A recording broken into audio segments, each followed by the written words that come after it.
Africa is crucial to the world of these 300 million. It was just 300 million. It was only after slavery that Africa could be divided by colonial powers. They didn't divide Africa until 1884, 1885 in Berlin. Thus the slave trade and colonialism are one and the same, and must be properly understood. Unless you understand this, you will not understand this revolutionary process that Africa must now undergo to arrive at her continental unification, which she will arrive at. Now we said that it would start by capitalism, therefore just to get there, we must fight against capitalism. And we must fight against capitalism in every aspect. And of course, the most crucial aspect is the cultural aspect. Because each people have their culture, and their ideology for their struggle comes from their culture. This understanding has a lot to do, first of all, with the struggle for Africa and her continental unity. We said that she must be anti-capitalist. If she's anti-capitalist, it means she can only be socialist. Because there are only two economic systems in the world, capitalism or socialism. That's all. There are no others. And there can only be two, because every economic system must answer one fundamental question. Who will own and control the wealth of the country? Who will own and control the means of production? The question can only be answered two ways. Either a few will own, or everybody will own. It's as simple as that. In America, where a few people own, they try to justify the right of a few people to own everything. But no matter how they have to justify it, the fact is there. When a few people own everything, these pigs who own oil will send you to spill your blood so they can get more oil and become richer. Capitalism is a backward system. And thus it must be clear here that if Africa is anti-capitalist, she must be socialist. Now we must do some discussion with socialism, because many of our people are confused on it. In the first instance, we know many are confused because they know absolutely nothing about it. Just because they live in America. You know, America, the people in America are the most politically ignorant people on the face of the earth. I mean, politically ignorant.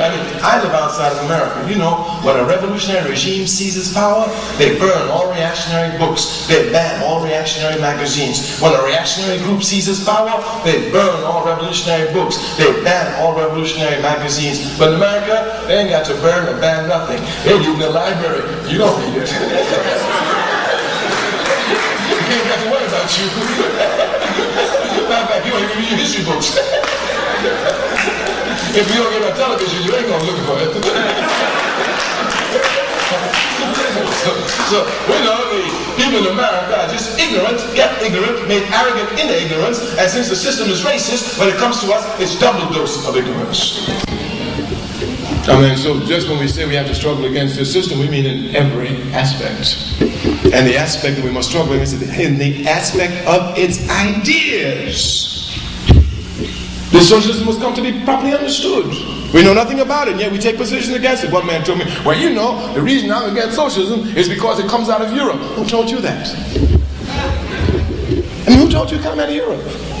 Just like some people think that Christianity came out of Europe because Jesus Christ is painted white. It's a Palestinian.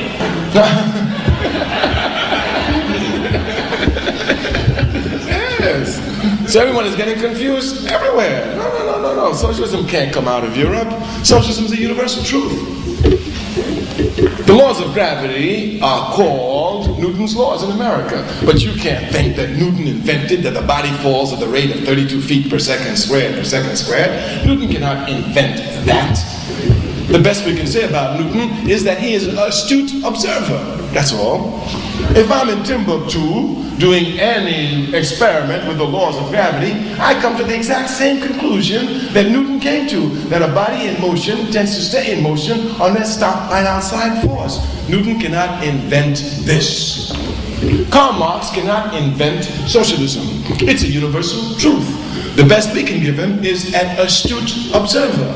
But any man, any woman, if I'm sitting in the desert of Libya in North Africa looking at the relationship between capital and labor, I will come to the exact same conclusion of Karl Marx, that wherever capital tries to dominate labor, there will be a ruthless struggle against capital by labor until labor comes to smash capital and dominate it. My people's history showed me that in America. We smashed chattel slavery, which was nothing but capital covering labor. And this slave labor rose up and smashed it.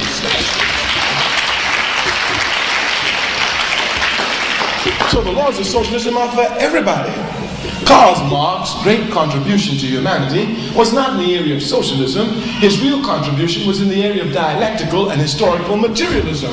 But since they don't want you to know about that, they don't even mention it. Yes, but you must go and look at dialectical materialism and historical materialism. We say Karl Marx could not invent this. As a matter of fact, if you will do some reading, you will see there was a brother by the name of Ibn Khaldun who lived in Tunisia in the 11th century. And if you will go and read any of his books, I mean, if you just take Paris, it's translated, it's in your library.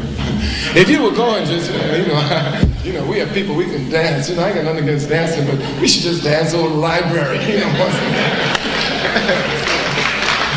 We need to read as a people, seriously. We need to read, seriously. Ibn Khaldun has the same terms that Marx has: surplus labor, origins of the state, origins of private property. And he wrote in the 11th century AD. And he was an African writing out of Tunisia.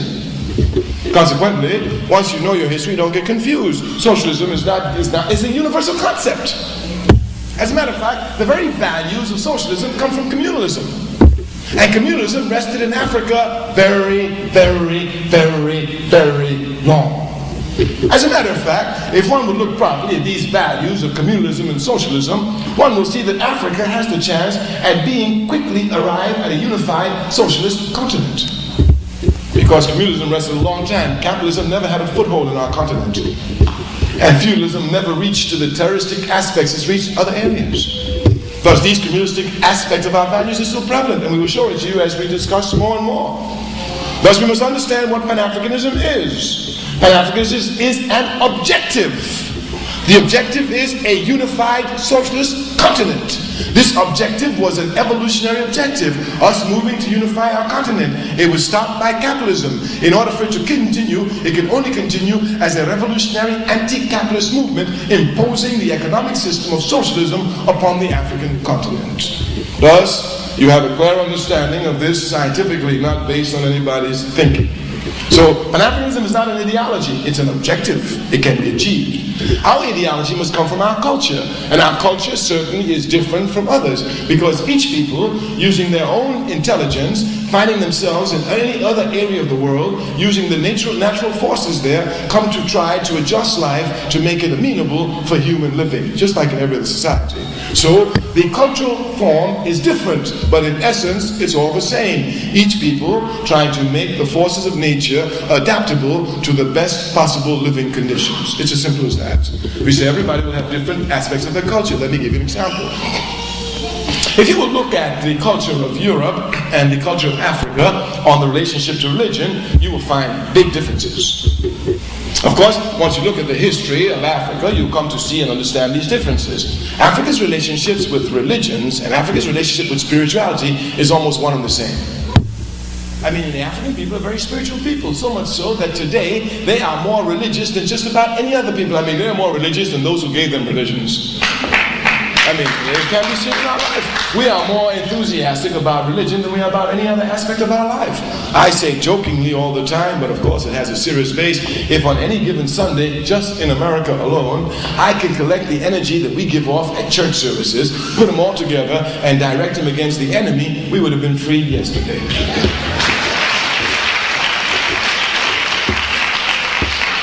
If you look at our people, you'll see we are very enthusiastic about religion. But this has a lot to do with our culture.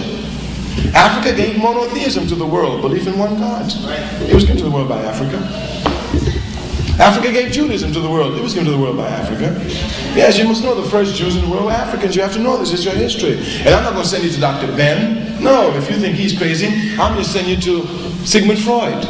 His last book, Moses and Monotheism, he documents it for you using historical, archaeological, and psychoanalysis proofs, among others. So it's there. Of course, the first Jews in the world were Africans. Since Africa gave monotheism to the world, and it was the only place where it was being practiced, the first monotheistic religion cannot develop outside of Africa. I don't care what reasons they give for getting into Africa to make their religion. I'm not confused. I know it has to come from Africa, and I know the first Jews in the world were Africans. Africa's contribution to Christianity, of course, everybody knows is overwhelming. The first country mentioned in the Bible